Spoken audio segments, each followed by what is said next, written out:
Evening, everybody. How's it going? And look at you, just arrived. It is Thursday, October 14th. Thane Kirby here, and we've got Sophia Mantell over there. This is Talkback with Thane and Sophia. Soon to get a rebrand with some very exciting developments coming your way very shortly. So exciting, Thane. Yeah, so absolutely. Exciting.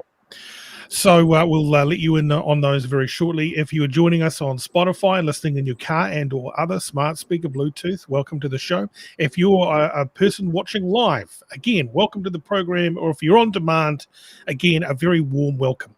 Now, we're going to be putting a way to get on the screen in the hot seat to chat with us in the comments section. So you can just jump in the comments section and then, hey, you'll be joining us here on this marvelous platform.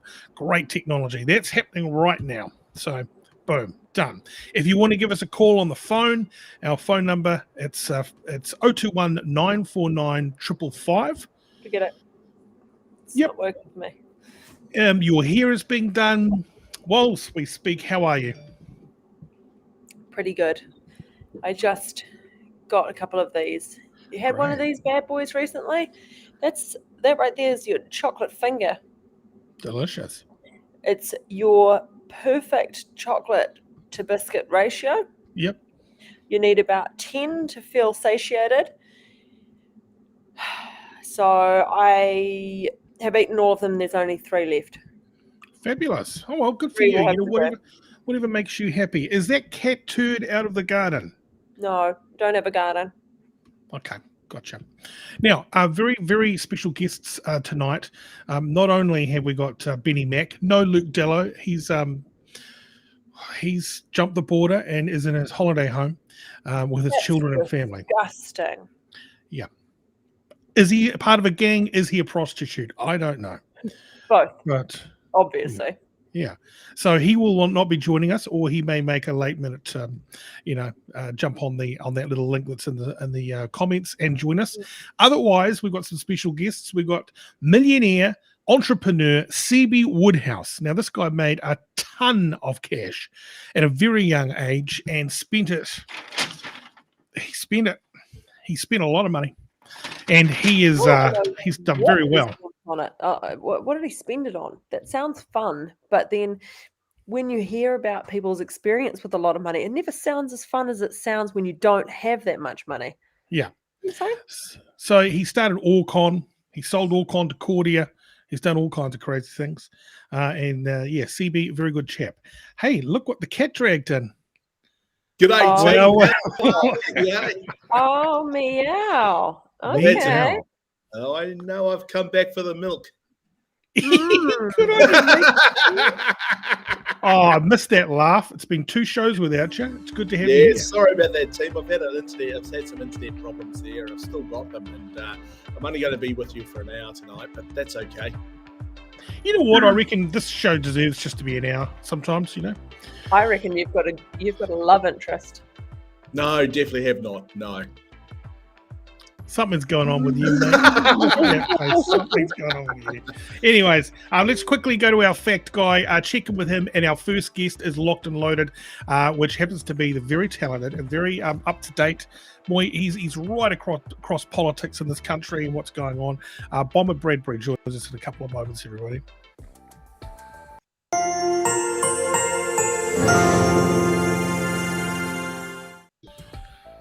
Feeling confident, feeling vital, are you? Oh, feeling vital. It's an exciting time. I feel like I've used a little bit of that Wella Balsam shampoo. I'm feeling fresh and all kinds of lovely. A funny story, I was actually a teenage entrepreneur. In fact, by the age of 12, I owned my first multinational conglomerate. And of course, by the age of 13, I'd lost it all and had a harrowing heroin addiction. Wow. What was your first job, actually, Benny Mack? What was your first job? I was actually a paper boy.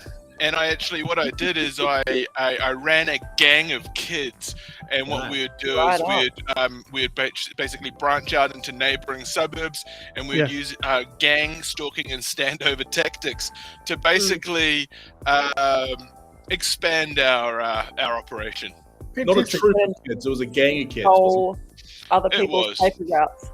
It was a gang of violent. What do they call them? I remember them. You. But Benny Mack, this was on the North Shore where all the white kids were. Absolutely. It was a gang, and we pushed some street narcotics, and.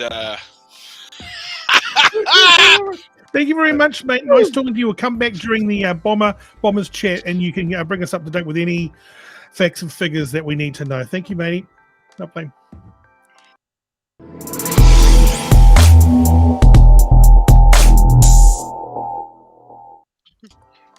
And here he is, Martin Bomber Bradbury from the Daily Blog. Welcome to the show, my friend.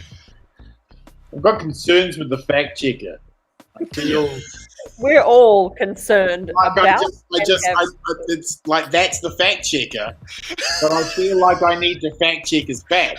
Oh yeah. I feel You're totally right.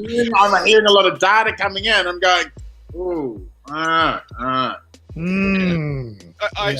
sporadically give disclaimers, but just not often enough. Very good, mate. Thank you very much. We'll come to your facts very shortly. Bomber, welcome to the program. Nice to have you here. Just firstly, if anyone's got a question for Bomber and anything political, please send them through, and that's just in the comments section here, and we'll fire them off to Bomber.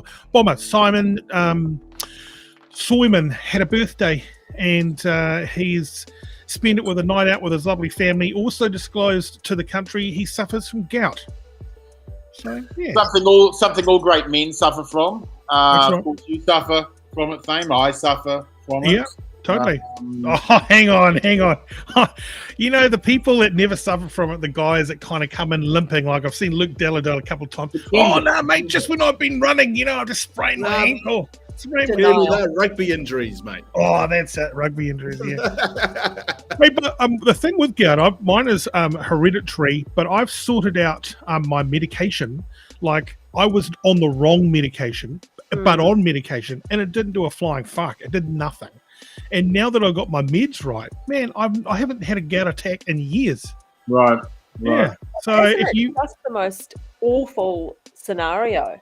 I mean, I've watched ounces of fluid being pulled out of massively swollen joints. Like, it just looks incredibly painful. But anyways, nice that Simon can admit that he does, and he's also, I had a private conversation with him, and he said, yeah, he sorted out his meds and is no longer a sufferer, but has it, like myself. Anyway, hey, David Shearer. Oh, sorry, a question here from Leroy Shepherd. Will David Seymour be the next Prime Minister? No.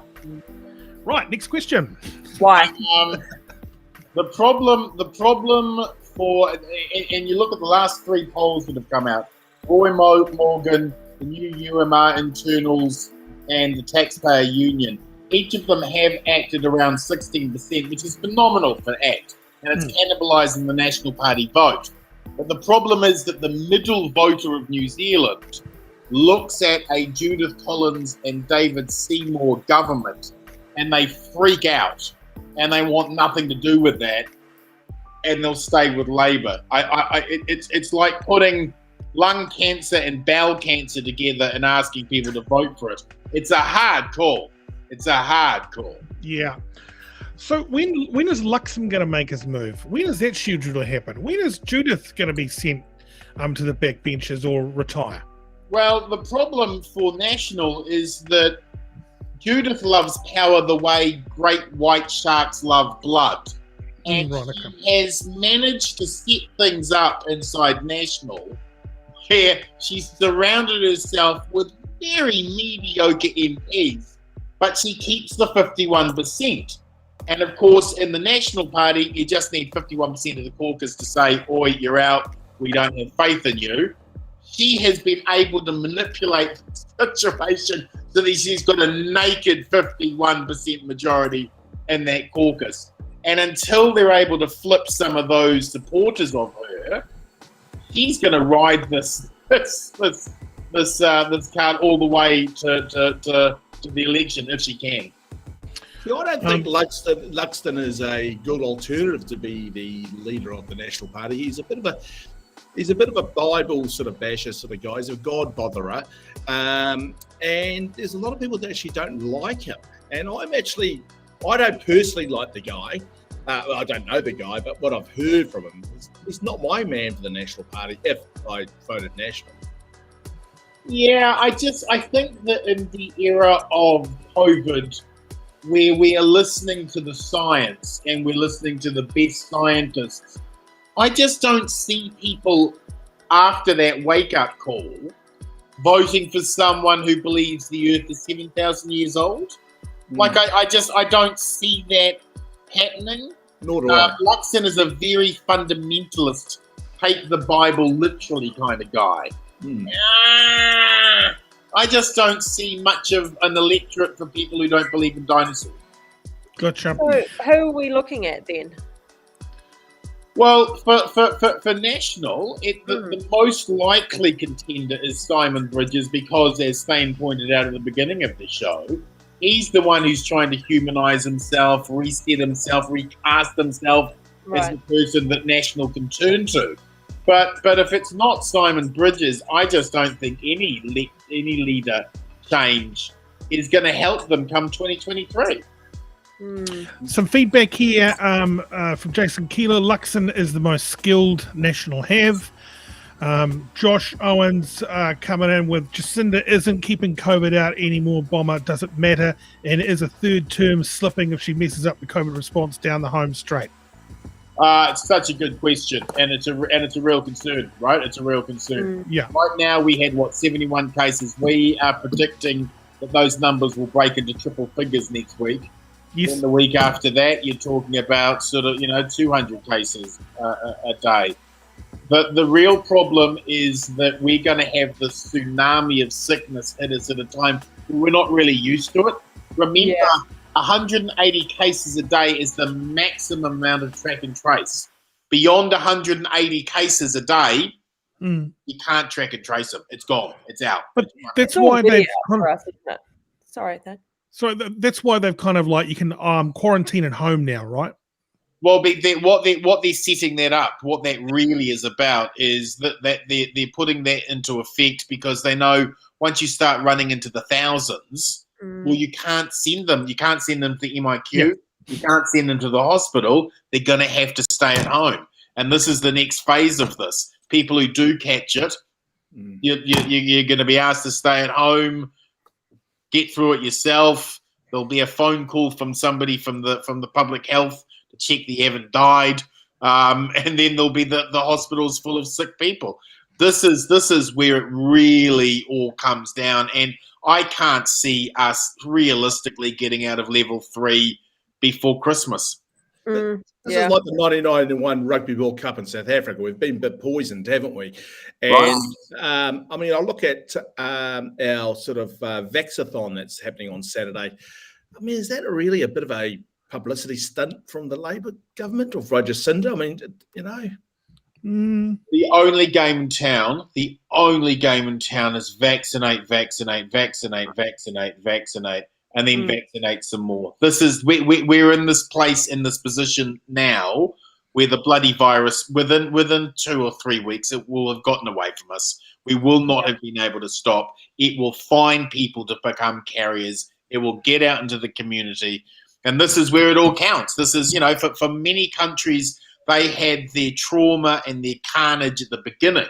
Well, because of where we've been and we've been able to fend the bloody thing off all this time, well, it looks like we're going to have our hard landing near the end of it.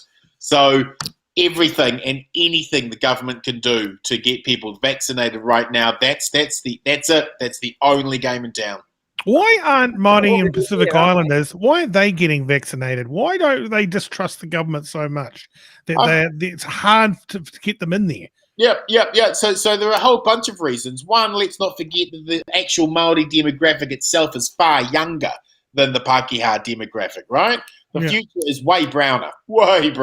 And you've got a lot of younger Māori out there. And, of course, they've only been eligible to start getting the bloody vaccination for a couple of months now. So pointing the finger at them saying, oh, you're not doing what you can.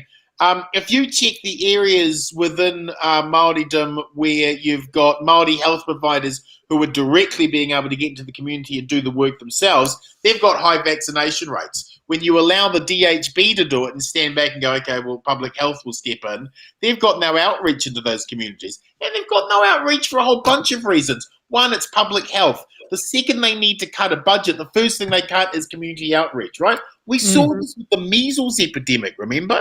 Remember when the measles epidemic that happened before COVID was even on the scene? All of the reports found the reason why we had a measles epidemic, we had no outreach into vulnerable communities who don't trust us and don't like us. In terms of Pacifica, there's a whole bunch of other reasons there. You've got a large overstayer community who are terrified of getting deported, right? So the shadow community of overstayers who are frightened of coming forward. They're very, very private people. There are all sorts of cultural machinations that come into it. The frustration, of course, is you've got Pākehā, a lot of the middle class, who, of course, they got the bloody vaccine as quickly as they could, and they've had the 2 jabs, and they're going, hey, I did my bit. Why aren't you doing your bit? I want my freedoms now. And this cultural friction between those who have got the double jab and who have done everything that they've been asked and who have felt that they've genuinely bloody sacrificed and been hurt economically here, and they're getting pissed off with the other groups who are like, well, we've traditionally have never trusted the government and we don't like, and we step away from that. And that friction point between the two, that is going to become bloody. I think it can become out of hand. Yeah, and we've seen that in Australia, haven't we? To take over. Totally, we have. I think there's a genuine distrust with Pacific Island and Māori when it comes to authority, especially governments. Going to the doctor is too expensive. Right. You might as well go and ask the Māori community to go do their taxes. Like, what? Excuse me? You know, to fire up their Xero and get their GST invoices out. It's just gobbledygook to them. They just don't get it. I think that they've got to work hard. I mean, what's worked is when the Māori health authorities have the money and the resources to go do it themselves, right? That's what's worked. When we go out to where people who are poor live and we get them vaccinated, that works, right? So we've got to do more of this traveling out to where they are to get vaccinated. And for those of us who are double vaxxed, and I'll be double vaxxed next week, and for all those other people who feel like, hey, I've done my bloody bit here, why am I still having to suffer this loss of liberty? The simple reminder and the simple fact, of course, is once this gets out and it's moving through communities who haven't vaccinated, the ease with which our hospital system will be just jammed and overridden and overloaded means that that's going to impact everybody else. So you can get angry, but my suggestion would be it's better that we actually get these people vaccinated, because if the hospital system shuts down, there are way more risks. But don't you, sorry to hog it all, everyone. Sorry, Sophia, off you go. What? No, you go for it. Yeah. I was just saying that I'm not scared of COVID anymore because there's not enough deaths. And the scaremongers and the modelers have said a tsunami's coming, but I just haven't seen it. So I'm double vaxxed, and I'm a little bit more relaxed, and I understand we're going to go into triple numbers next week. I bloody hope we do, because I think no one's scared of it anymore like we were in lockdown 1. No one has. There's a portion of New Zealanders who don't take it seriously anymore. It's just fucking annoying. Here's the interesting thing I think about COVID that we don't get, right, and it's the exponential growth. Like in most human space, in most human lifetimes, we don't see exponential growth, right? We see it very linear. It takes time. You get old. There's days, there's minutes, there's hours. You know, our understanding of travel of passage of time is pretty straight and standard. What exponential growth, of course, does is mathematically is it just grows and grows and grows and grows, and then by the time it's out here, it's too late. You can't stop it. Right. And that's what people haven't got their heads around. You're absolutely right, Thane. No one's scared of it anymore. Oh, we haven't had many deaths. It'll be okay. Blah, blah, blah, blah. Once this starts spreading exponentially and it just keeps growing and growing and growing, and by that point, it's too late. Bit like the suicide numbers, right? They keep on growing and growing. 650 people have topped themselves. And, you know, Exponential growth is worse than that because you'll go from 50 cases, 75 cases, 190 cases, 400 cases, 600 cases, 2,000 cases, and it just keeps growing and growing and growing by a factor.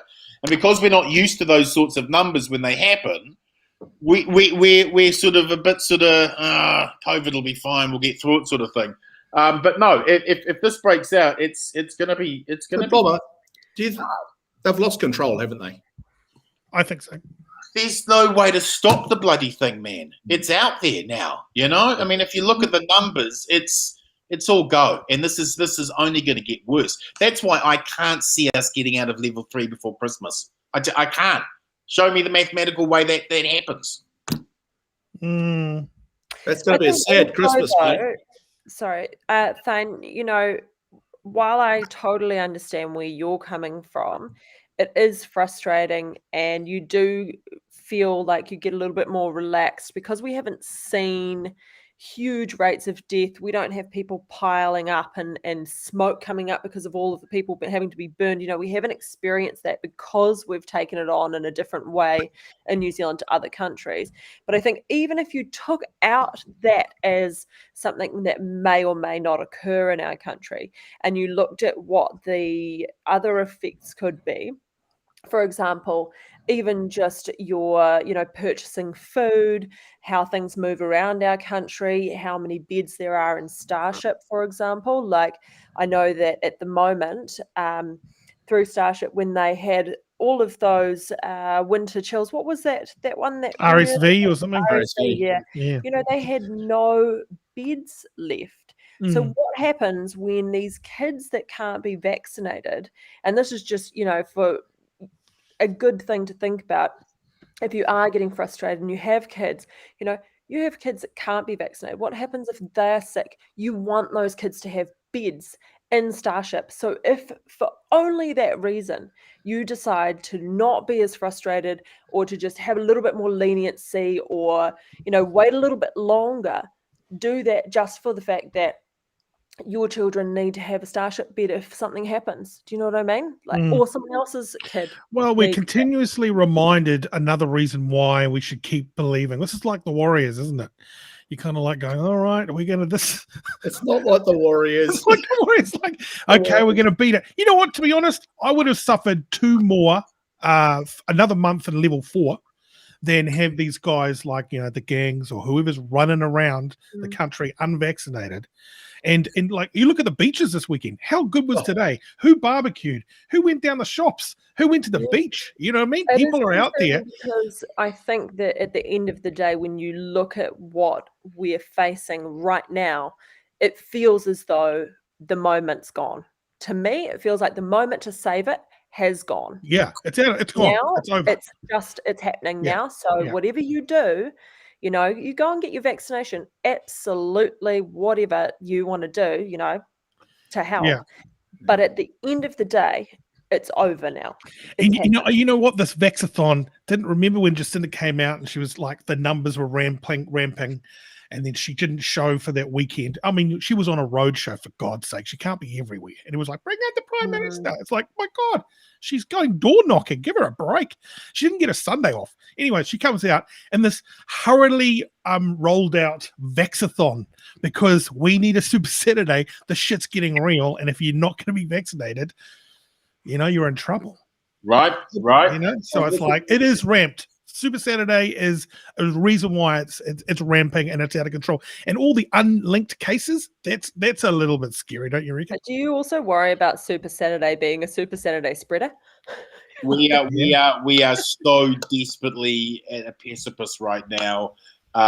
They would do anything to try and get as many bloody vaccinations on Saturday as humanly possible. And look, looking good. And let's, it doesn't need to be doom and gloom. We are doing bloody well on the vaccination front.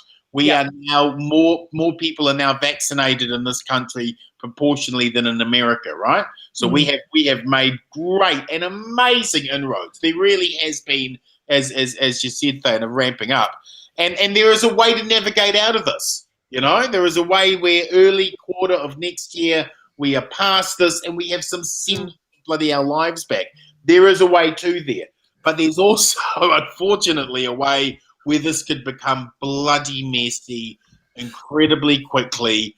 And the moment we reach our capacity of ICU beds, that's it. Yeah. And what are our positives then? Okay, so we go vaccination and we knuckle down for Christmas in level 3, do you think? That's best case scenario right now. Yeah. Look, So, if we're knuckling down...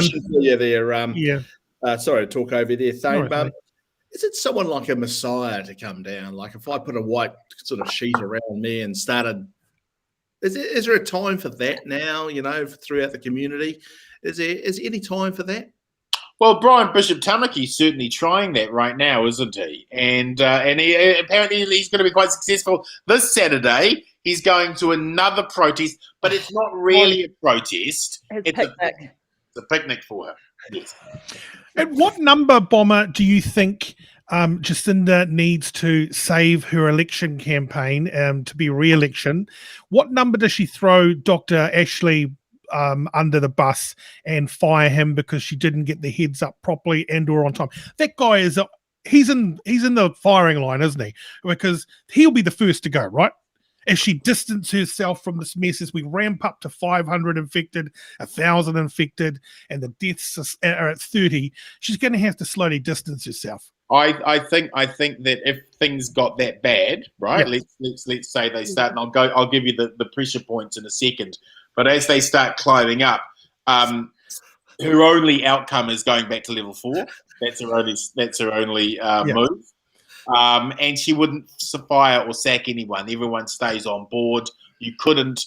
It would be such a traumatic moment politically. She couldn't just start sacking people. She'd have to keep the team around her. But the friction points are 180 cases a day. At 180 cases a day, we can't do any more track and tracing, right? You've maxed out your track and trace program. So at 180 cases a day, at every 1,000 sicknesses, you're looking at 14 going into ICU, and out of those 14, 4 will die. So those are the numbers. ICUs right? we got in Auckland. And well, in ICU unit beds. So at maximum, they can create 570 ICU beds. There are real question marks over that number, but that's the maximum they've set. We would lose control at around 15,000 cases. God, I love that I can ask you for facts and you can just actually pull them out of your ass. I'm so incredibly impressed right now, Bomber. Oh, hey, this is why we watch this show. Yeah, man. Okay. I got to lighten the load, Sophia. I'm going to bring back our facts, man. Just we're off.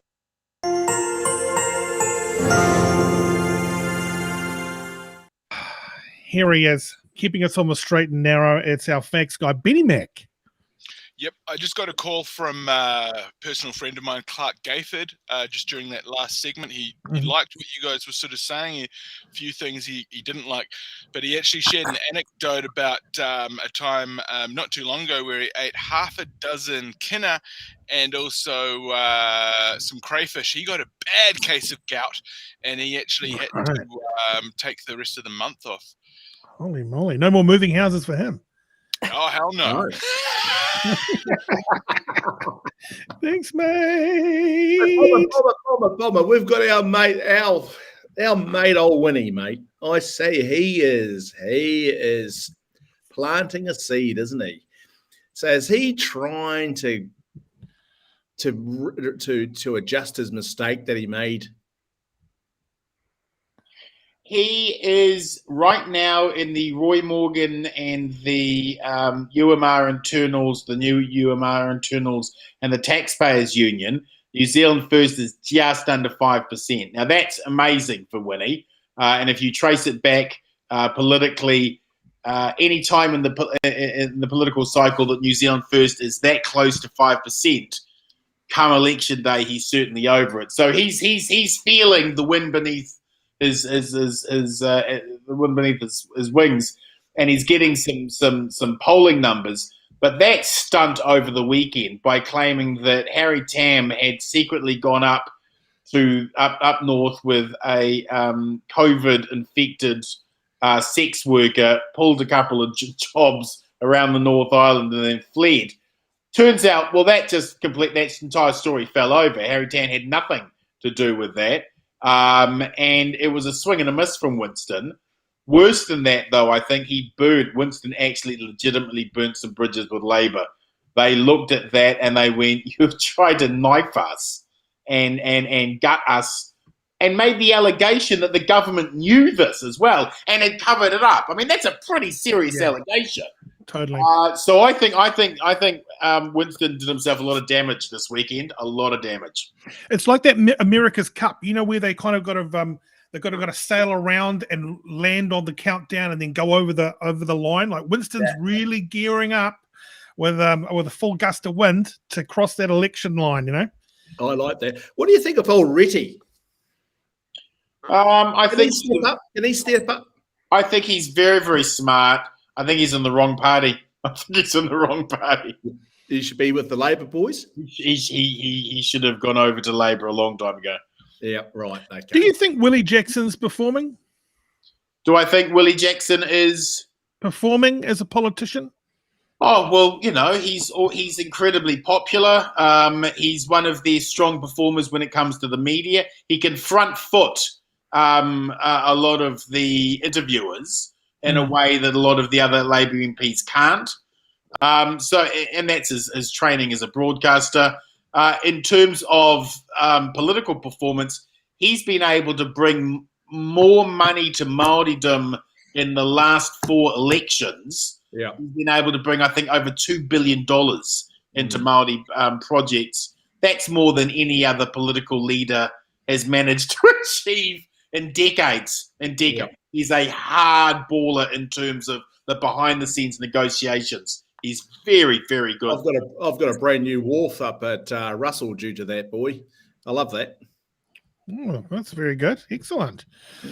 Okay, well, I think, that's COVID, eh? It's been a real rough week, and I'm back on the numbers now. In fact, I've got like a sweepstake going on how many infected, how many vaccinations, and what Australia's numbers are going to blow out at.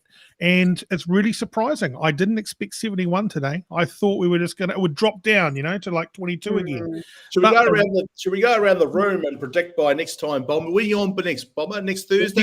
Next Wednesday.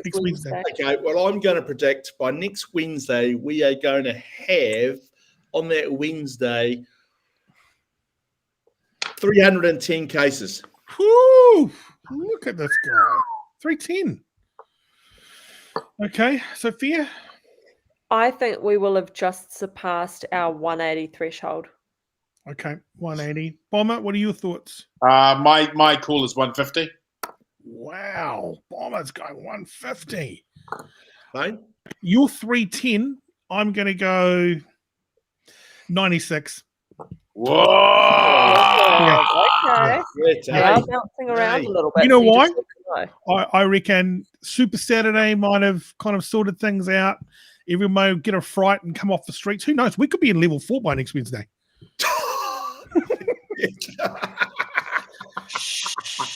Can't write it off. So what other political news is out there that we should know about? I'm pretty sick of bloody COVID, to be honest. Can I just ask a question that I wanted to ask before we change topic, and then we can.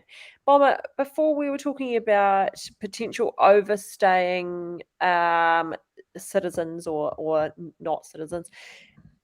Are they in, if someone's watching and they know someone who is afraid, do you know anything about that? Is there a risk of anyone being... So the government have made it as crystal clear as they can to the shadow community in Auckland, and they number around 10, 15,000, right? So these are overstayers, many of them from the Pacific. They're here, they've got jobs, they've got lives. There's been this concern that if COVID broke out in South Auckland, then the shadow community just don't feel safe enough to come forward because they're fearing to get deported. Now the Ministry of Health has made it very clear that anyone who is an overstayer, that is not they won't be. They're not interested in deporting you or shipping you off overseas. They're only interested in you getting vaccinated. I think that they should have hammered that message home by actually offering amnesty. You know, you come forward, get a vaccination, we'll give you amnesty. I would have thought that would have been a smarter way to deal with that. I think that is a really smart thing because, you just can't really feel confident unless there's something to back it up. Right. Right. Yeah, I really agree with that. From their point of view, you're going to ship me out as soon as you catch me. And of course, you don't want that to be here, right? And come and get me next year or something, No, Okay, part of our community now. Hey, I also just wanted to note, I'm a bit of a planner.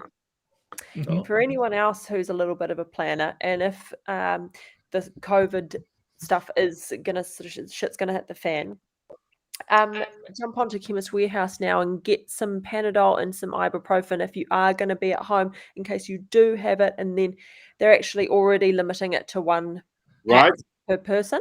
Yeah. So that means they're just, making sure that we're all going to have enough stock. So now is a good time to just plan that, and I've just bought some while we're doing the show. Have you got your doomsday box sorted, Sophia? No, not a doomsday box. But I always, when I get a feeling about something, I will act on it immediately. So I got a little feeling that we might need to, if they are doing things at home, then you want to be prepared. You don't want to have to flood into the hospital and take up a bed, or be sitting there and get something else. Just be prepared. Get some, kids paracetamol if you've got kiddos. What do you just make sure you've got your stuff, your ducks in a row. But you know what? I think you're onto something there though, Luke, because there is a feeling out there that what happens if it does go rampant, and what happens if people do go a little bit zombie-like, and what happens if the power does get turned off, and what happens if we do run out, and what happens if the borders do close? You know what I mean? I think it is best to be prepared with all that stuff. Yeah, I'm prepared. I've got my eucalyptus tissues all boxed up over there. I've got my 20 litres of water over there. I've got my Nurofen. Hey, look, I'm a bit of a hunter. What else I've got here. I'm ready to go, I think. I've just missed my boat, really.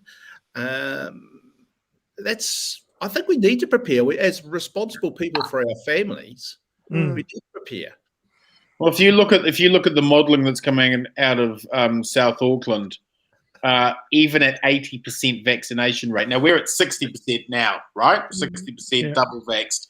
Even at an 80% double vaxxed rate, they're looking at 50,000 hospitalizations, and that's just in South Auckland. So, they're preparing worst case scenario in 8 deaths a week in South Auckland. Now, we just haven't. We don't have those numbers. That's something that we haven't gone through. There is a societal shockwave that goes through when you've got mass death events like this, when people are very sick, when people are very ill, and this has a knock-on effect for the economy. Because we're all hoping there's going to be a V-shaped recovery as soon as we get out of lockdown. Everybody wants to go out and have fun again, hospitality, retail, what have you. Well, looking at numbers overseas, there's actually a large chunk of the population that remains frightened of going out. Yeah. And so they don't go out and party, and they don't spend that money, and they don't go to hospitality.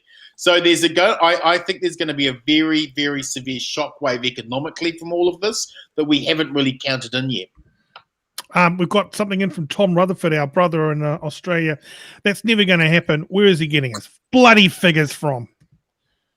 What's not going to happen? I think he's referring to the deaths, but 8 a week. Look, that's the public health modelling that's coming out that they're basing the decisions on.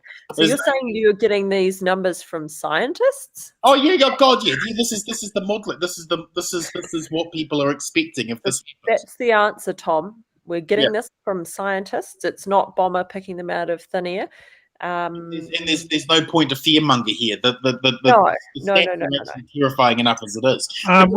Jen McGrath says, "Where is Bomber's medical degree?" With a follow-up message. Do not take medical advice from people who don't have any medical background. I don't feel like we're sharing any medical. Absolutely, you should not take medical advice from me. I am not a doctor. Don't take any medical advice from people who aren't doctors. However, I think you'll find that what I'm saying is backed up by most of the health professionals in New Zealand. Okay. Yeah, and we're certainly not giving medical advice. I mean, obviously, having a good stock of paracetamol. Get the vaccination. God Okay. Hayden Brown, how bad is the pussy in Blenheim that they're flying in 49-year-old prostitutes from Auckland? And this is a problem for Blenheim, right? It's a very, very, very, very dry place. And they're needing to fly it in from Auckland. Unbelievable. Let's take a break there for a second, everybody. Back to our fact checker, everyone.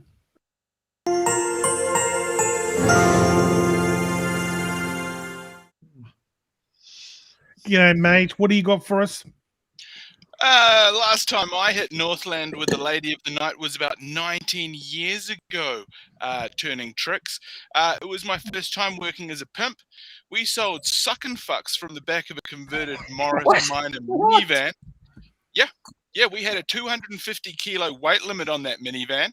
I had to put clients on a produce scale, as my lady of pleasure had gained significant weight whilst selling her morals. Okay, fantastic. Thank you very much for that update. Those are the facts, Jack. Okay, well, Bombs, it's great to have you on the show. I just quickly read a poll from the Herald that Ron Briley's a perv, pedophile, and also 2 polls have ACT close to national. So it's happening for Seymour. He's loving it. Yeah, Seymour, good.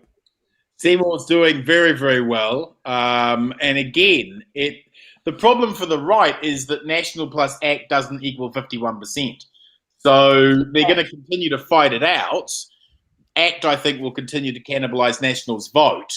But come election 2023, they've got to work together. That number's not going to be enough to beat Labour.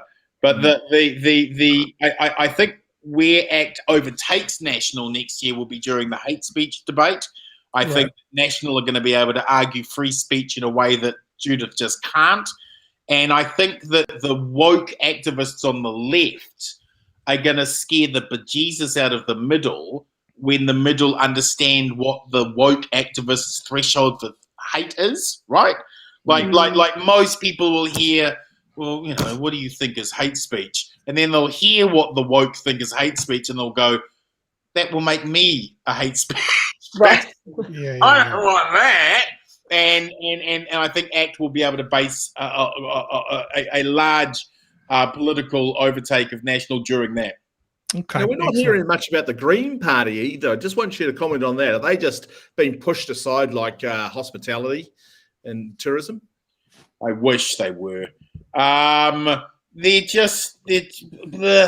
say about them?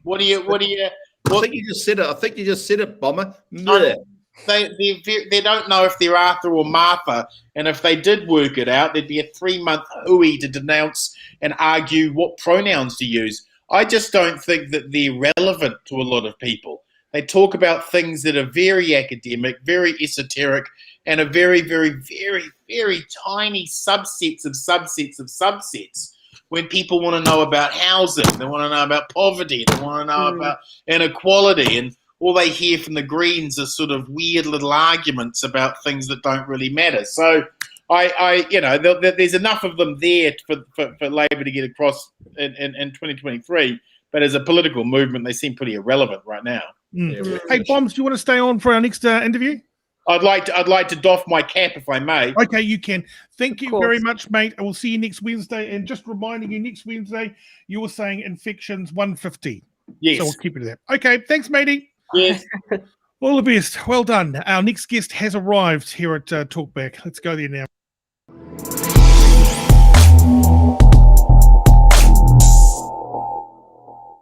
Seeby Woodhouse, welcome to the show, mate. How are ya? Hey, good to be on the show. I'm sad that I missed Bomber. He's looking very bushman at the moment. Oh, he sure is, man. He is rocking some. There's facial hair, then there's facial hair. That guy's got it. Each week it just gets a little bit more. Yeah, absolutely. He must have had a head start before the lockdown. Surely that can't just be like lockdown. You'd hope so. Yeah. Exactly. Has it been that long? Have we just all kind of just been in this that long that his beard has just become overgrown? Well, I actually had a picnic haircut with my hairdresser because I was looking very shaggy. So if I'd been on a week ago, I would have been some sort of wild man. So I'm very happy to. What a smart move, the way a picnic haircut. Yeah. Brilliant. Especially for men, I because couldn't take it any longer. Yeah, fair enough. Sounds good.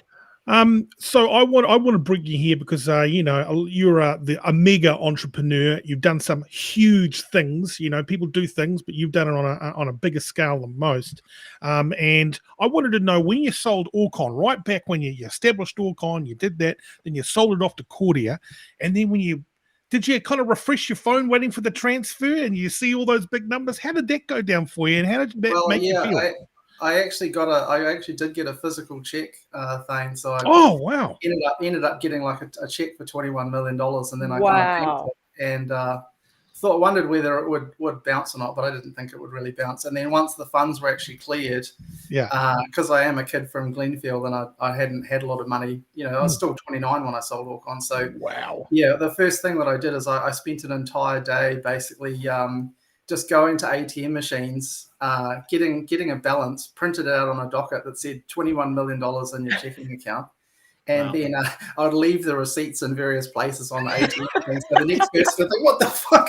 Holy shit!" And it was like a little thrill, like. Yeah. Oh my god! Oh, Seeby, good to see you, Seeby. Luke Dallow here. How are you?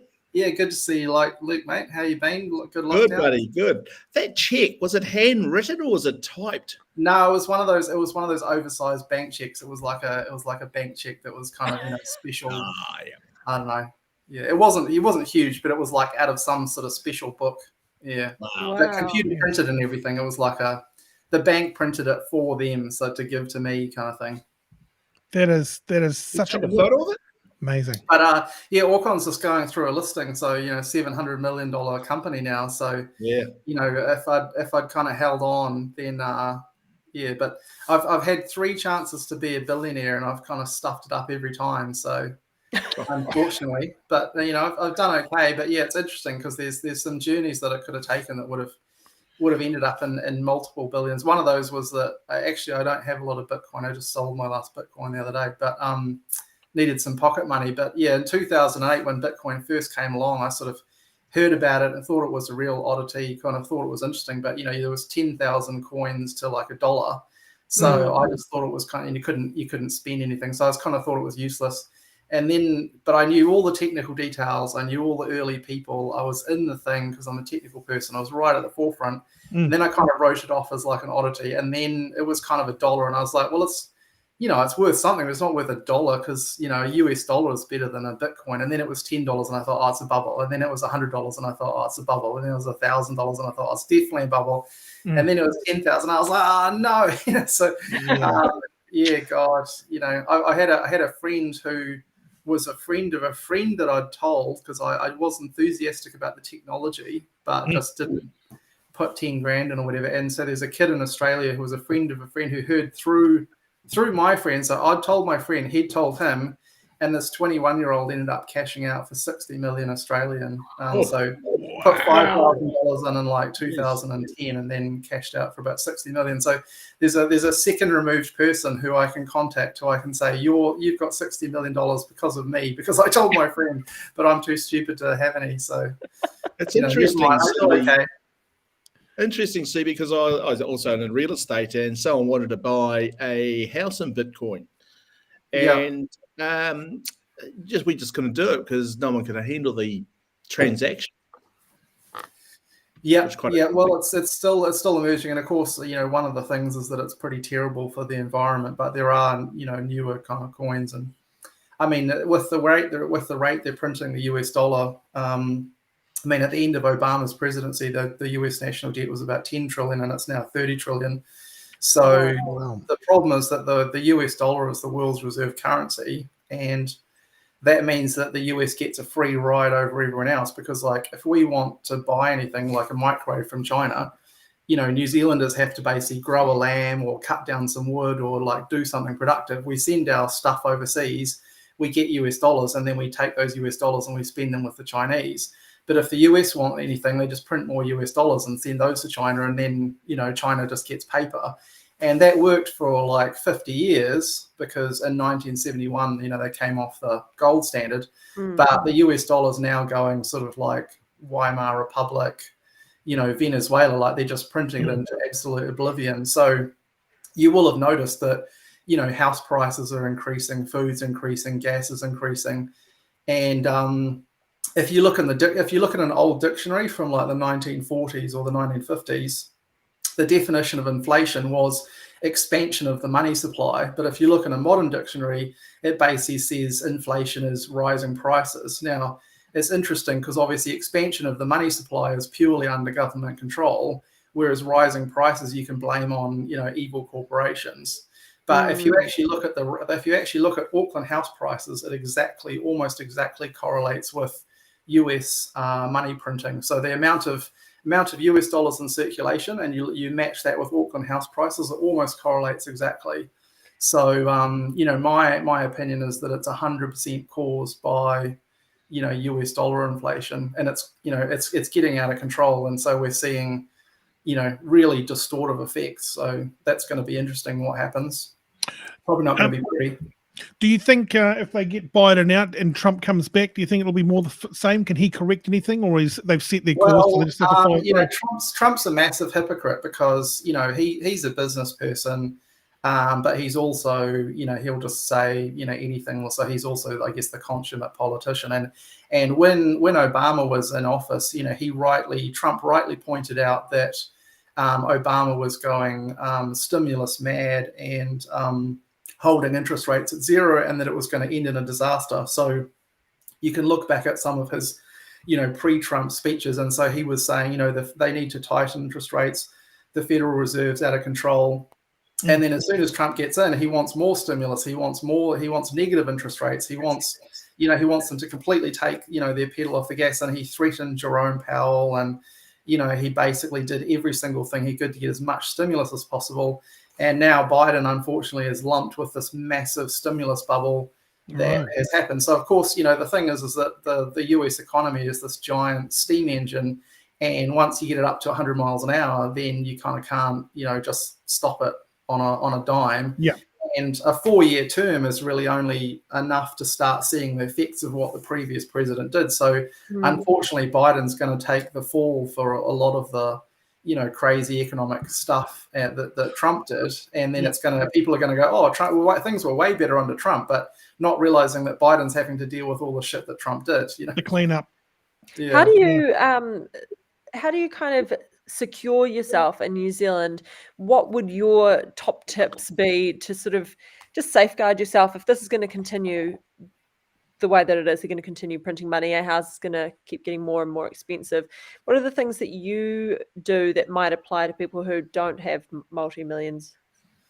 Well, yeah. So generally, the thing is that you know, if you own anything that is going to naturally not depreciate in value too much, so whether that's gold or a house or a business or whatever, then you've probably got a reasonable amount of inflation protection, because the prices of those things will, you know, keep up with inflation in a highly inflationary type environment, which is where we're going. And the last time the world sort of experienced this was like in the 1970s.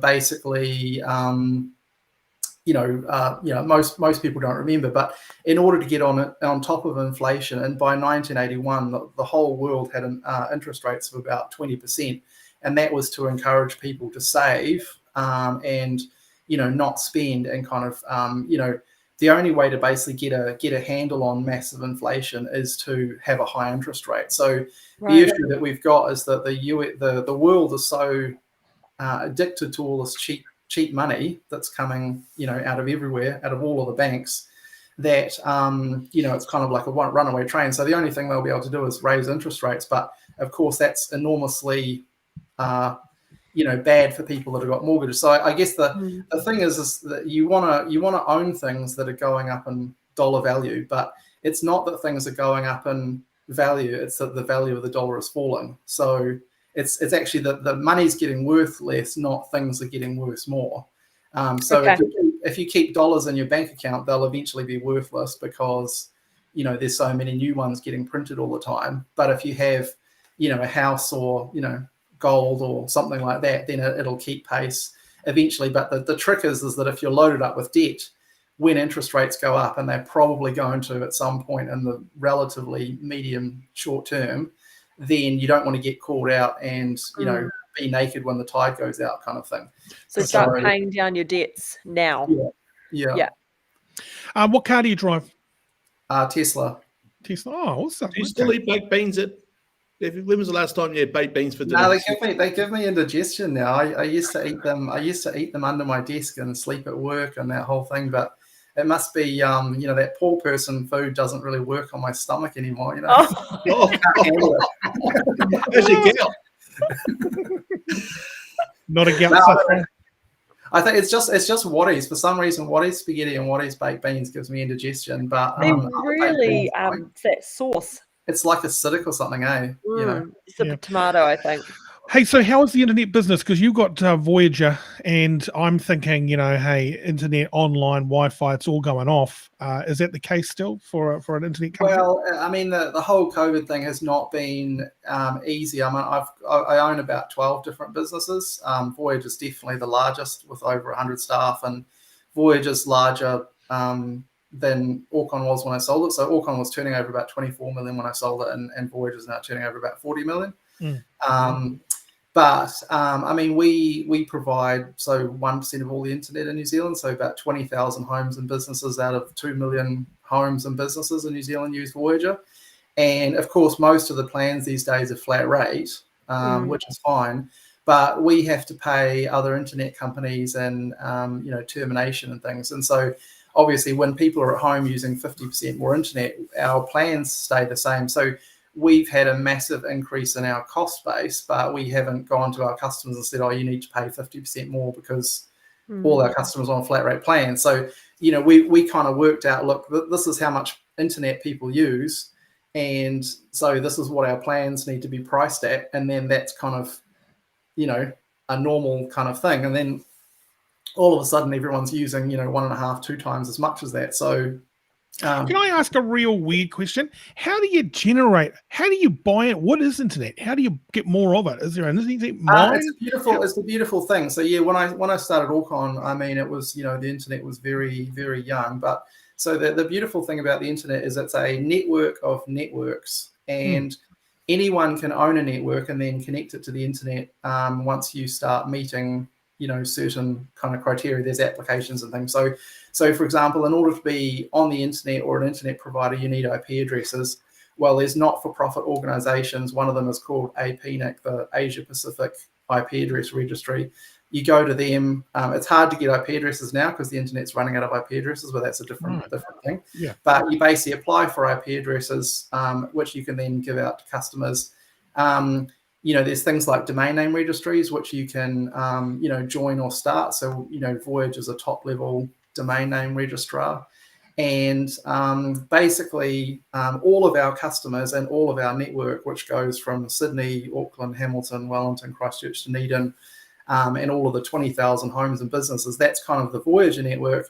And then, so we have like fiber optic cables and things on the ground. If our customer wants to talk to someone at Spark, we have a fiber optic cable between Spark and Voyager, and that traffic basically nets off and, travels between it. So there's about 65,000 internet providers in the world, and all of the customers in the world are a customer of one of those internet providers.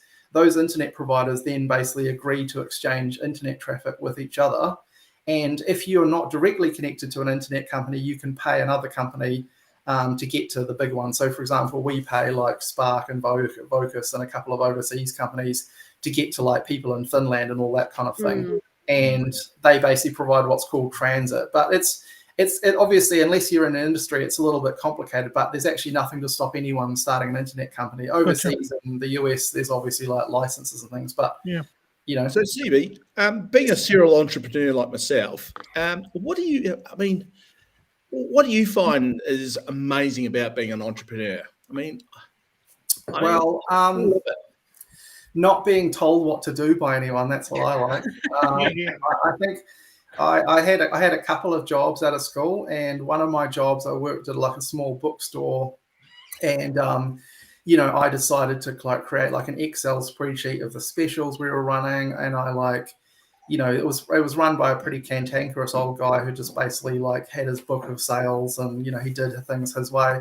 So I like made a display that I thought would be more attractive. He basically went on holiday for like a long weekend, and I was like, I'm really going to impress this guy. So I was like a teenager, and he came back, and I'd like made this display of books on special, and I'd like moved things around, and he immediately fired me. And I was like, oh, the reason that you're like barely surviving is because you're stupid and I know better. And then I was like, well, I don't want to do this again. If I can see what's going to work and think about these things. But these were in the days in my 20s when I had energy and brain cells. I don't have any of those anymore. So, have to go on my past glory like a little bit. What was your big first purchase? Sorry, thanks. Sorry. What was your big first purchase after the 21 million was cashed? I spent $18 million on property, like a good Kiwi, in like 3 weeks. One of those was a $10 million house on Milford Beach that became the top model house and the MasterChef house. That's right, yeah. Oh, yeah. 9 bedrooms and 3 living rooms and things, which was a lot of fun for 10 years. I regret selling it because that house is probably worth 20 million now, so I shouldn't have sold it. But I thought after 10 years, I should do something different, but actually I probably shouldn't have sold it. Well, it's okay. Yeah, because you were like when you'd read the spy section or something, there's always photos coming out of your house, Yeah, exactly. Well, it's funny because, I at one stage when Orcon was kind of small and Tradeweb was kind of smaller, I had a chat on the phone with Sam Morgan, and basically, I was kind of like, well, we should give Orcon internet to all the Trade Me people, who's kind of everyone, and then Trade Me should do kind of a thing, and we should join forces and have some kind of share swap. And so I sort of said, let's do a 50-50 deal. And then I hadn't looked at their financials or anything, and Sam came back and said, nah, it has to be 70-30 to me. And I thought, you fucking prick. And so I didn't know that Trade Me was this like behemoth at that stage. So then I didn't talk to him again, and then I sold Orcon for like 20 million, and then like a few months later, Sam gets like a $750 million sale for Trade Me, and I was like, oh no, like I should have accepted the 70-30. But then I saw him like at some party, and of course I like started living the high life, and I'm like, yeah, I'm gonna live it up. And a couple of years after he'd sold Trade Me, I sort of said, Sam, how is your? I like Sam. He's a great guy. But is him and Gareth are sort of interesting characters. So I said to him, how was the party? And he's like, what party? And I was like, the party where you go, I've got $250 million and I'm the fucking shit. And what house are you living in? And he's like, oh, we just live in the same house, me and my wife. I still drive a Toyota Camry. I'm still kind of working at Trade Me, and we're funding various things. And I was like, you bloody boring idiot. Nice one, Warren Buffett. Awesome. I just could not do that. I just have to have some fun. Otherwise, what's the point? If you're not going to use any, go and solve world hunger or something, for God's sake. Don't just sit on it like a little nest egg and pretend it's not cool. To Sam's credit, he's gone on to do a lot of good things with that money and had a lot of projects. Whereas I'm like the lotto lout of New Zealand, I made it good when I was young, and then I decided to like blow a heap of money on partying and girlfriends and How frustrating? Do you feel frustrated by that choice now, or do you feel like, oh no, it's cool, I still got heaps of years, I'm just gonna smash it and keep making look, I really doubt that there would have been many people in New Zealand that had more fun than I did from 30 to 40, but not all of it was responsible, and not all of it is printable. But I think Any celebrities there, Seeby? I'm happy with my decisions. You pushed the boat out, that's for sure. I love it. Yeah. Have you been on holiday? Why do you look tan? We all look like vampires. Been in the park. I haven't been on holiday. I've been working from home like a dog. I've got like COVID business problems coming out the wazoo. So I'm working hard, and I've worked in like 20 years. Did you have a picnic spray tan? No, I'm like a 16th Italian or something. So, that'll be it. That's it. My dad was a looker, and I've got really good olive skin. So I'm surprised your body doesn't like spaghetti then. It does like spaghetti. I had spaghetti tonight. I'll have you know. Oh, it's the baked beans that was the problem. Yeah, okay. Yeah. Can I ask how you're going to go up against Starlink? They're already rolling out here in New Zealand, offering satellite deals and all this kind of stuff. I bought it for my luxury lodge actually because our internet's shit out there. So I'm a Starlink customer, but I mean I'm an Elon fan, and it's kind of like obviously Spark is out there pushing 4G 5G because they don't want to pay chorus for their fiber network. But at the end of the day, fiber is always the Rolls Royce of internet, because it's a dedicated connection to your house, unlimited capacity, and 4G 5G wireless is never kind of going to be as good no matter what they say, and then satellite's never going to be as good as that. And so if you can get fiber in New Zealand, it's top quality, top notch, and nothing's ever going to beat it. But Starlink's absolutely fantastic, and for the first time, you're going to be able to have 100 megabit internet on the top of Everest, or in Antarctica, or like in the ocean. And I mean, my uncle has a boat that he's been going around the world, and he's been paying like $10,000 a month for like a 10 megabit internet connection. So now that Starlink's coming out, it's going to be like $100 a month for 100 megabits. So yeah, Elon's the absolute man, right? Like, who in the world has ever done 4 different companies, change the world like him? I mean, he's absolute madman, but. He kind of did the trade me thing too, though, didn't he? He took his money and then just shoved it in the next thing and borrowed money to pay his rent and all that sort of stuff. He's got bigger balls than anyone pretty much. Yeah, because he took his PayPal $1 billion or whatever, 180 billion or something, and then completely went down to like the last 15,000 in Tesla, which at the time was like a complete, like who the hell wants to have an electric car company? Yeah, it was laughable for a while there, wasn't it?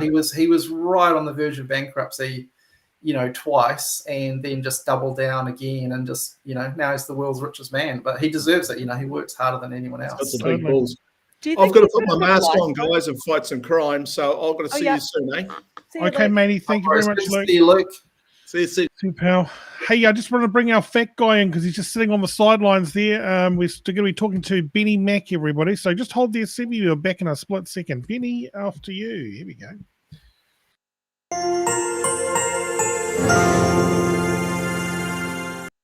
I'm assuming another Elon fan.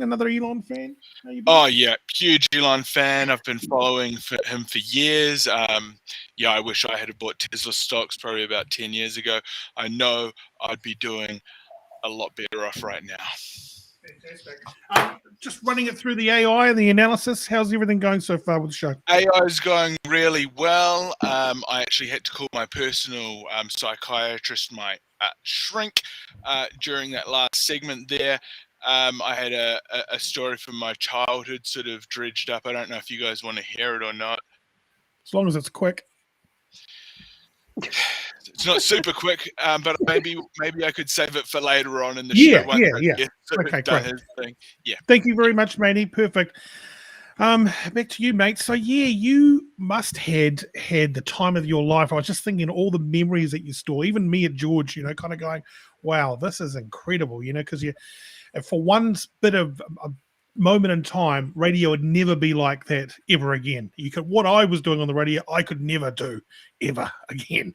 And so that must have been your time as well. Just incredible parties, meeting incredible people. Money gives you so much access to great looking people.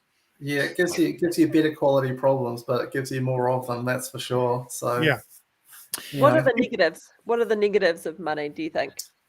The negatives would be, I have an empire. I've got 150 odd staff across a dozen companies, mainly Voyager, but I have to kind of be constantly thinking about how to feed them all, and what we're doing and whether we're on track. And there's people that backpack around the world and work in bars and things, and then have all these amazing experiences. And to a certain extent, I don't even have as much free time as them because I have to work to keep the whole thing out. It's like balancing a whole lot of plates, Yeah. So people imagine that, oh, you're wealthy, cool, you're on a yacht. Well, no, hang on, I'm like paying for all the stuff most of the time. I'm like at home, like thumbing through bills, making sure I'm not being ripped off, and so yeah, you kind of got to work. So one of the reasons that I sold all kind of sort of 20 million is I didn't want to end up like Warren Buffett, where I was kind of just basically working my whole life for no purpose. So I did retire for about 5 years, but then the problem with that is you also sort of get a bit bored. But I think the balance is just get a comfortable amount of money. They say that once you go beyond 70,000 a year, you don't really get a lot happier. And I think if you've got a little nest egg and you've got a place to live and you've got something to do, then it doesn't need to be striving after. Do you watch Succession or anything? Masterclass, or what are you watching when you got some downtime? I don't watch a lot of TV. I watch a bit of stand-up. I actually did a stand-up gig at the Comedy Store. Awesome. A while back, just one, and went okay. It's always been kind of a bit of a goal. I enjoy public speaking and things, so I think I'm funny, but I watch a bit of stand-up comedy to sort of see what's going on. Dave Chappelle's always kind of the master. One of my heroes, Norm Macdonald, unfortunately died the other day. But I love Norm Macdonald. His deadpan delivery was just so good. I loved him on Comedians in Cars Getting Coffee. I just love that show so much. It's so good. Yeah. And the shit he would say on SNL was incredible. Like, you can't get away with that kind of stuff anymore. Boy, he pushed it. No. He did the best impersonations as well. Are you got a question, Benny? I'm a huge stand-up comedy fan. To be honest, that's a lot of the content I watch. Seeby, have you ever heard of a show called Kill Tony? No, I haven't, no. It's it's quick fire stand-up comedy. Names get drawn out of a hat, person comes up, 1 minute stand-up comedy, and then the pro comedians dissect the act, help you out, or just tear you to shreds depending on the state of the act. Sounds like something Simon Cowell would love, or invented. Sounds stressful. It's very edgy. It's right on comedy walks this fine line between the things you can't say and the things you shouldn't say. But if you can make the joke work, it's amazing what you can say. Yeah, true. Yeah, well, it is a little bit of an interesting kind of time because there is this whole kind of woke, movement, and so, I think, comedy maybe used to be able to say a few more things, but then I sort of, part of me thinks, well, it's time to kind of push back against that, because the whole point of free speech and comedy is that you should be able to say anything, and if people don't like it, well, they can just say they don't like it, Yeah, unsubscribe, guys. Yeah. And I guess that's how they operate it, You have to just be able to, if you can't have your own sense of humor and your own character, then you're just probably not going to get noticed anyway, right? Yeah. Absolutely. Yeah, that's it. I mean, coming in as a unique comedian is what someone always wants to see, something fresh, something they haven't seen before, and not a clone. A lot of comedians these days are actually making you bag your phone. Like, I know Chappelle does it. You put your phone in a secure bag so you can't film them, so you can't A, try to cancel them, or B, ruin the gag before they get to release the special. Gotcha. Yeah, Norm Macdonald's Netflix special, which was kind of his last thing, was called Hitler's Dog, and he finishes with a joke about Hitler and stuff. But at the end of the thing, he jokes, so he says, I can't tell this joke, and then have it be reported, because then someone will quote me saying that Hitler's dog loved Hitler. But it's funny. It's a funny joke. I'm not going to try. I don't want to get cancelled, so fair enough. I'm going to try and do it on air. No. Don't worry, mate. No one watches this show, so yeah, absolutely right. Thanks, Benny. Hey, talk to us about Woodhouse Lodge. That's something cool you're doing. Yeah, it's a fun project. It used to be called Kurafero Mountain Lodge, but I decided to have an ego for once in my life. I'm usually pretty humble, but cool. The name's obviously a beautiful Maori name, but unfortunately, sort of. I really, I'm normally pretty good with names, and I struggle to anchor it because, it's not kind of Maori words that you would know. And so when I was buying the property, I found the property on Trade Me, and then saved it under my phone. Then I couldn't remember the name of the property, and then I had to go through this whole thing. So immediately I was kind of I think this is a bit of a naming problem. The previous owners basically went bankrupt because of COVID and other problems. And so I decided to rename it, and then I kind of, couldn't decide what to name it. And I thought, well, I've never named anything after myself. And I love my first name because it's unique, and my dad kind of made it. And I don't know, I've always liked my first name, but I never really had much of an affinity for my surname because I sort of thought, well, my first name is so weird and unique, and then my surname's just kind of like a normal English name, and do they even go together? So you sort of think these weird things. But then now that I've named something after myself, I kind of I have an affinity for my own surname. I'm like, oh yeah, I'm sort of proud. So having like a Trump moment. But I think the lodge just needed to be renamed, and then Woodhouse Mountain Lodge. But I mean, Woodhouse lends itself to a retreat. Well, yeah. So the other thing about it is that it's the closest luxury lodge to Auckland. Great. We just got voted one of the 12 best luxury hotels in New Zealand by Urban List, which was nice. And so it's 55 minutes door to door from Auckland CBD. And it's 18 kind of villas in a kind of, mountainous setting, looking at Great Barrier and Little Barrier, and sort of 100 acres of native bush, and there's like a 5-story waterfall. So each villa has like a bath, a view, a fireplace, and they're all sort of wooden. So it's got 18 little wooden 18 little wooden lodges. So I was like, well, in Woodhouse, they're like little wooden houses. So it kind of that sounds awesome. We should do a show from up there. We should. You're welcome to do a show up there. It'll be on Starlink, of course. So Fantastic. Very cool. I've actually got quite a bit of experience working in hospitality. My first job out of high school, I was actually a concierge at New Zealand's largest hotel. I used to take the guests' cars out and actually take them racing on the Southern Motorway. Wow, I believe that. I can't tell whether this guy is like serious or not. He's so deadpan. Yeah, absolutely. I was a concierge for a year, but we didn't go racing. But yeah, it's good. Thanks, Manny. Awesome. That's goodie. That's a goodie. Good, nice reminiscing with you. Fantastic. At the Heritage there, the Heritage Hotel. I'd love to have all of you beautiful celebrities up there. So if you want to come, then of course, Oh, hell yeah. Are you talking about Jenny? Rachel Hunter actually did a yoga retreat there, which was good value. She's actually a really good yoga teacher. So New Zealand's favourite older sister, came and gave their stamp of approval. I wouldn't mind also doing it for the Starlink. I'm so excited that you got Starlink. I mean, because we are literally operating on some really crap internet here. And there's a lot of buffering, and it's hard to push a show out sometimes. So yeah, definitely. Where is here? You just working from home in Greyland or something? Or no, I'm at the east at the moment, so I'm like out in East Auckland. Right. Why is it where people say, "Oh yeah, you're absolutely on fiber," but still your fiber trips up and it squeaks and it farts and it doesn't. You must not be with Voyager. I'll give you a Voyager connection to demo. Yeah, absolutely. Give me a trial period. That'd be great. Perfect, mate. Awesome. Do you guys remember back? Just one quick reminiscence. Do you guys remember back in the day when internet first came out and you had to use this dial-up thing, and they were actually giving internet away? They'd just say, just take it. There was like free internet service providers. Well, So Benny, as you'll know, nothing is for free in this world. So the situation with that was, back in the day, there was Clear Communications, who was kind of the challenger to Telecom New Zealand. And Clear had like 5% market share.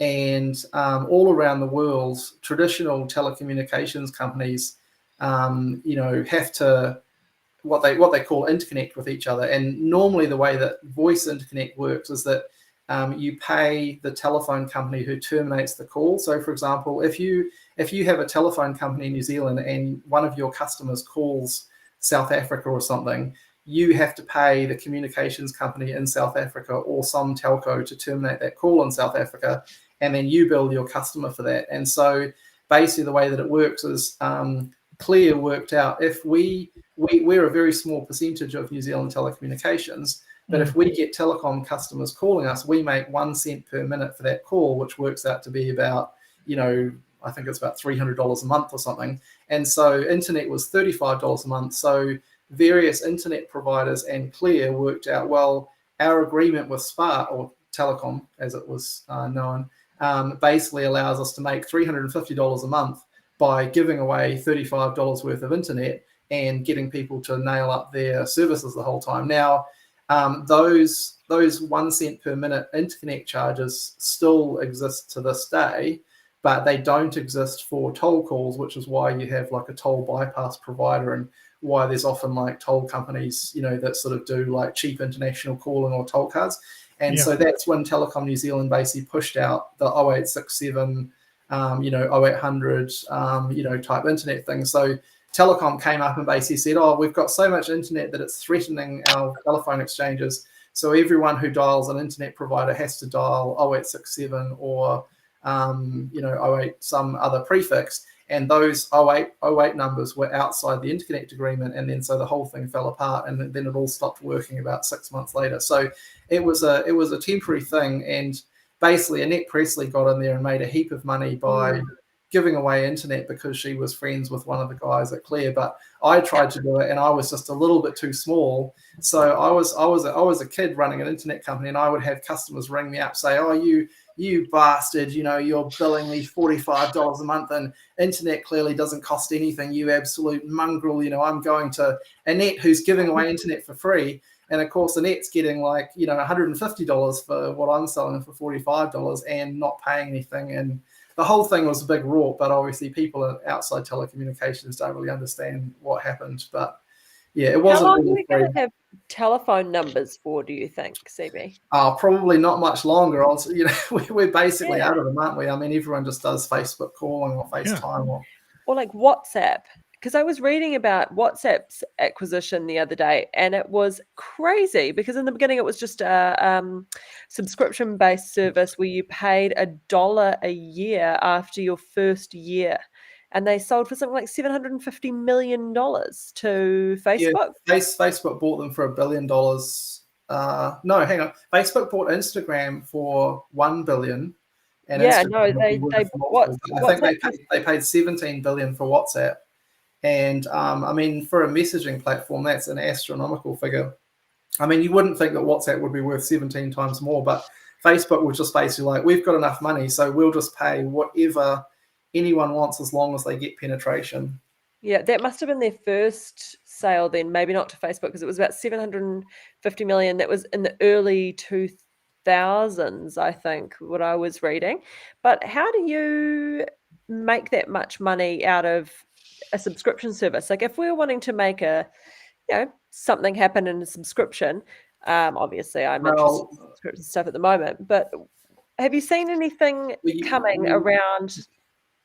You don't. I mean, the thing is that WhatsApp hasn't charged $1. Like I've got WhatsApp on my phone and I'm not paying $1 a year, right? So the thing about making money on the internet is has turned into how many eyeballs have you got, and if you've got a significant portion of the world's eyeballs, then you can make a lot of money. And the way that you make a lot of money is by spying on your users and monitoring everything that they do, and then either selling that information, everything you can about the user, or basically serving them up advertising, which is kind of semi-useful for them.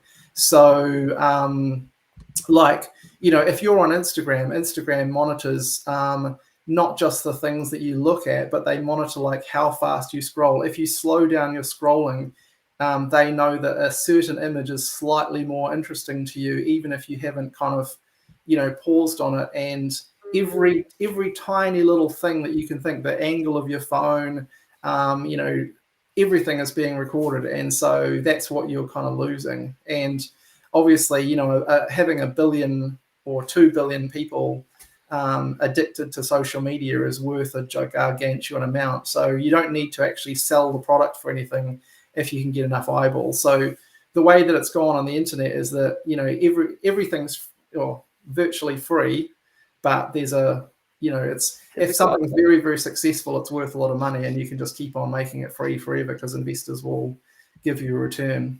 How do you safeguard yourself for using the internet or with apps and things like that yourself? Look, I was addicted to Facebook for probably the first 5 years of Facebook, and there's 4 really good books out. There's one called Zucked, which is about one of the very early investors in Facebook, and he was a mad Facebook fan, and he's basically written a book that says, look, this company is 100% evil.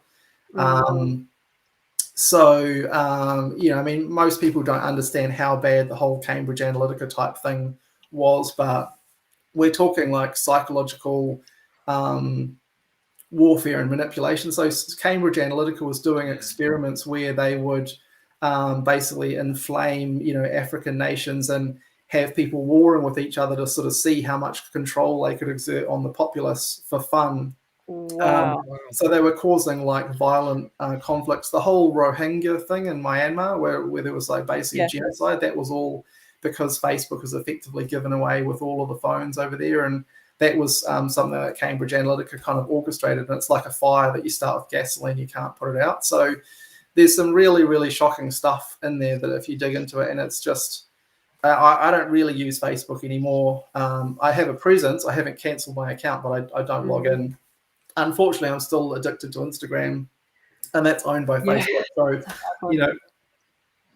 it's a problem. But I mean, if you want to have a better life, more free time, delete all your social media.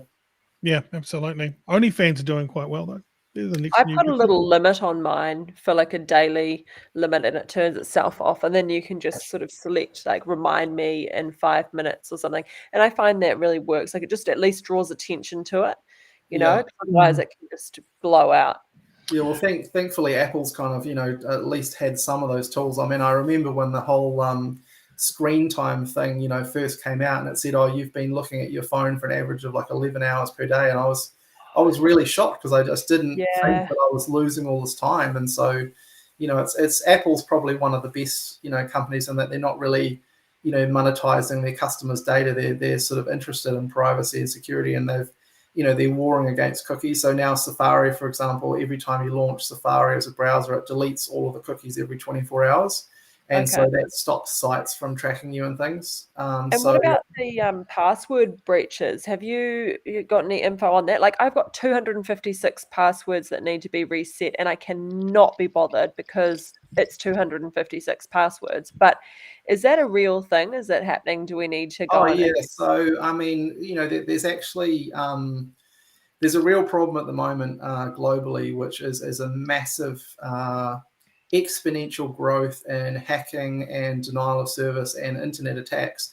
And what's driving that is that if you used to hack someone in the past, then you would have to kind of charge their credit card and then, make some money. And then, of course, the credit card companies could kind of track you down and the police worldwide or Interpol had various ways of tracking people down. But now with cryptocurrency, you can be paid completely anonymously for ransoming people, encrypting their hard drives, stealing their data, threatening to out them. So, earlier this year, we saw the New Zealand Stock Exchange be attacked for a ransomware DDoS attack, which was basically like, we're going to hammer you until you pay us.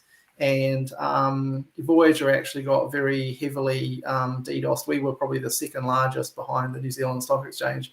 We didn't really say anything too much because the people attacking us would then look at the media and then say, "Oh, these guys are hurting. We're going to hurt them more." So we had to be relatively silent. But we had, a day and a half of sort of service interruption, and that's too long for most customers on the internet. But now, thankfully, Voyager has a lot of technologies to protect against a bunch of attacks that we're sort of have invested in to protect us. But unfortunately, what we're seeing is for our customers, attacks are just ramping up and more and more and more. So it's just becoming this huge problem where, if you can steal someone's password, you can get into their bank, or you can threaten them, or you can, if you have their iCloud account, you can leak their nudes, or it's just going absolutely bananas.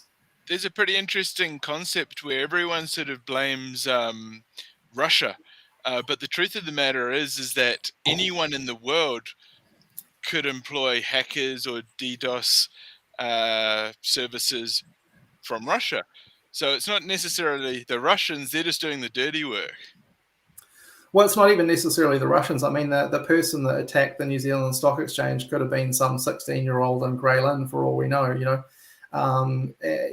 can go onto the internet and hire what's called botnets, which are like basically zombie computers that you can then use to launch attacks or things. So, your home laptop might be the staging off point for some, hacking event that you don't know because someone's logging in behind the scenes. So there's now giant marketplaces on the dark web where you can go and get tens of thousands of compromised machines, and then you can go and launch all kinds of different attacks from those machines. Wow. So, we don't know. Yeah. Thane, you actually got an email from someone yesterday, I think it was, offering you sort of bot services. Yeah. I think. Yeah, That's for a different kind of $70. Yeah. Yeah. I reckon, yeah, because a lot of things can be manipulated. So just say if you wanted your, views up, you could either pay somebody to kind of watch some computers, I'm assuming, to stream 30 seconds of a show and just boom, boom, boom, and up the numbers go. So what is real these days? Then the thing is, those computers might have to have a Netflix account if it's on Netflix, and then do they have that? And it's sometimes free. But yes, I mean there are companies in China that you can. China's actually, I think, a worse source of hacking these days than Russia, I think. But and North Korea is pretty bad too. But actually, Israel has the most kind of cyber defense people. So Israel has this army department called I think it's 8088, and basically everyone and every Israeli has to do military service. So every single person has to kind of join the military, and of course a lot of them are intelligent Jewish people, and so they don't want to have a gun and go and do kind of fighting practice and things. And so the most popular unit in the army is the cybercrime division. So the Israeli army basically has unit 8088. I think it's called 808. I might be wrong on that number, but I went and saw them. So I went to Israel a few years ago, and they've got like 30,000 like 19 to 21-year-olds who are basically training and hacking events. And so if you want the best of the best, you go to Israel. So for example, the Stuxnet Worm, which was the worm that was created to basically destroy the Iranian centrifuges, it was one of the sort of big sort of industrial hacks, but basically the Israelis coded that for the Americans, and then this worm went around all the internet, and the only thing that looked and said, am I on a computer that's controlling a centrifuge which is likely to be enriching uranium? If it is, then go and blow those centrifuges up. So it was a very, very sophisticated piece of software that infiltrated the whole internet and only damaged like one piece of Iranian infrastructure. But that was all done by the Israelis. So have you thought about having a moat around your house? Oh, valid question. A what, sorry? You have a lot of money, Seeby, it's from Hayden. Have you ever thought about having a moat around your house? Oh, a moat, sorry, I see. Well, it'd be nice to have crocodiles. I don't know whether they'd be legal.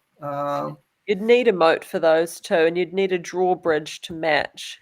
Would you get the extra horses to go across the drawbridge though? It seems like a lot of complication, Yeah. And isn't it amazing with hacking? It all started probably with some nerd trying to change his grades at school. If only I can log into that computer and change my C into an A. Yeah, well, Facebook actually started as a copy of a website called Hot or Not, which was basically used to rank people. But Mark Zuckerberg's version was only rating girls because he wasn't interested in guys. And so basically, the Facebook.com was effectively a way for Zuckerberg to find the hottest girl in university and then message her privately. That was the kind of plan initially.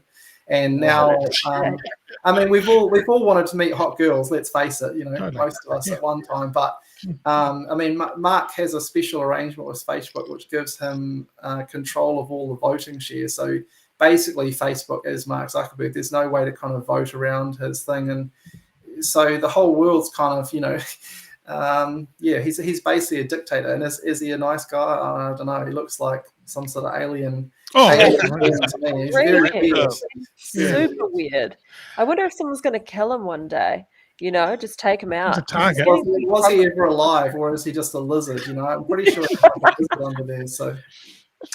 Hey, just quickly, can I just ask, what's a big trend that you're seeing that's coming next, and what's the next big thing through the internet that's coming to New Zealand, or technology-wise, or something that's going to happen with it? Is it the glasses, the Google glasses, everyone's going on? Is the phone? I don't think it's one thing. I mean, I really do think that we're on this incredible human adventure and cusp of of a lot of things. So like if you think of something like robotics, right, basically the robot fantasy was around from like the 1950s when kind of, washing machines and things were made. And, they used to have those TV shows Lost in Space where it was a guy in like a tin, costume. And for 50 years, we were fantasizing about kind of humanoid robots being able to kind of do things. And then they just didn't come and they didn't come and they didn't come. And so then everyone kind of was like, oh, they're not going to come. But, now if you look at like Boston Dynamics, they've got those, humanoid robots that can like, autonomously crack warehouses, and they're doing backflips and acrobatics. And essentially the thing about technology is as you develop more technology, you can use that technology to then develop further technology. And so we're at this incredible nexus of computing power, everything in the world being connected to high-speed broadband connection, either wirelessly, satellite, fiber. Every single thing in the world will be connected to everything else.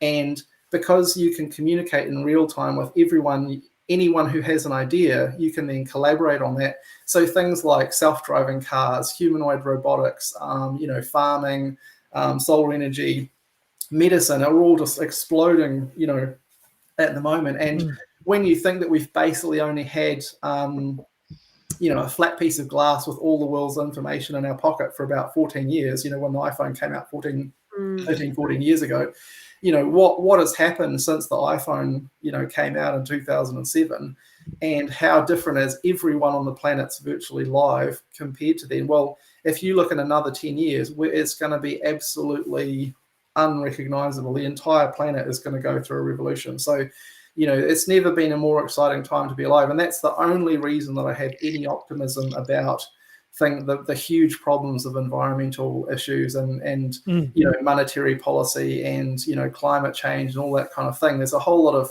old world ways that the world's working, but I think that if we weren't on this massive like if we had global warming and we were reliant on oil and solar wasn't going through the roof, then we would have a major problem because there'd be no way out of our conundrum. But the cost of solar has been dropping by 50% every 6 or 8 months, and it's continuing to do so. And now solar is cheaper than wind, gas, coal, anything. So just at the time when humanity is on the brink of a global, catastrophe, we don't have to burn all that coal to kind of survive. If we didn't have any option, then where would we be? So what gives me hope about the future is that we do seem to, just in time, there's always the solution to the problem, and those solutions are coming faster and faster and faster.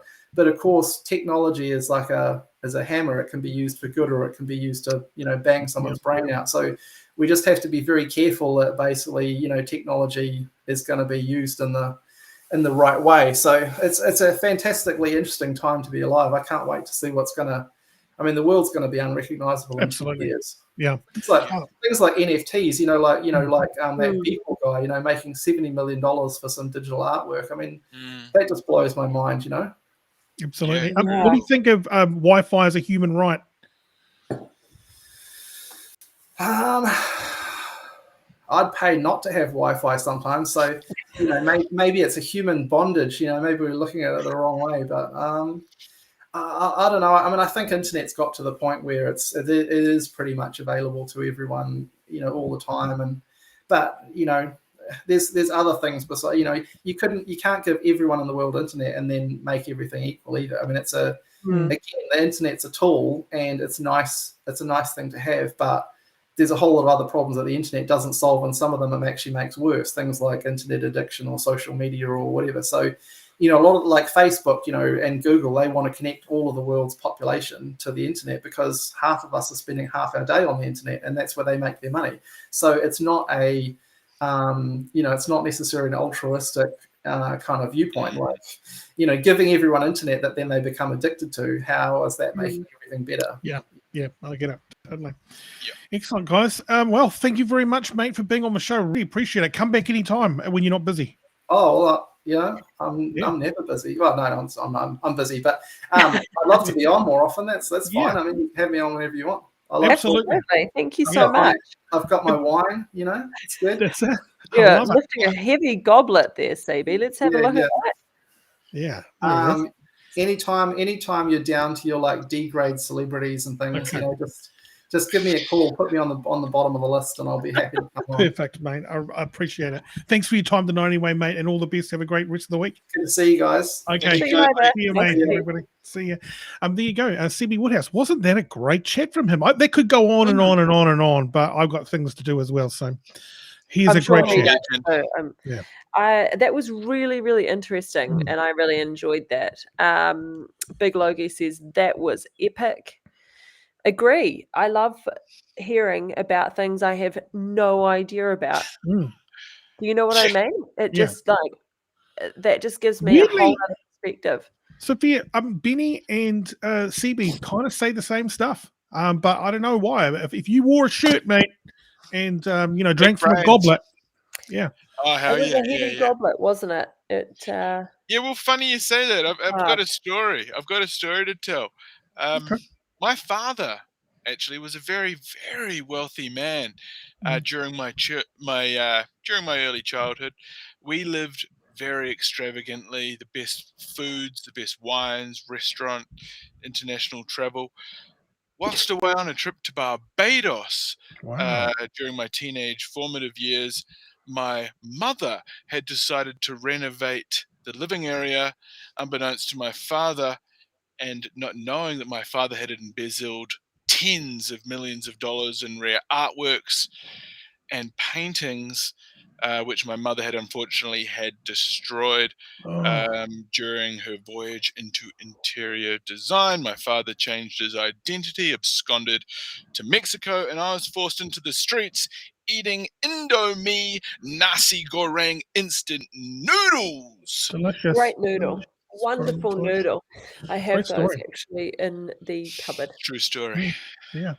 Awesome, matey. Well, look at you now, though. I'm very proud of you. You've come a long way. I noticed you got the glasses off. Yeah. I got the glasses off. I didn't want to.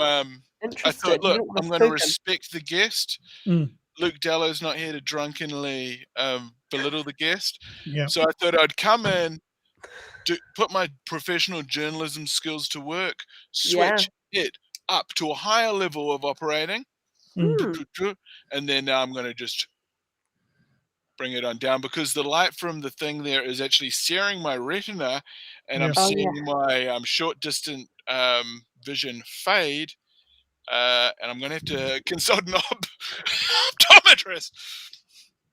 Yeah. Wasn't your dad an optometrist as well? That's what he did in the... He was a genius optometrist. He actually designed and invented the bifocal spectacle. He also invented the neck brace from people going like this all the time. Yeah. Incredible.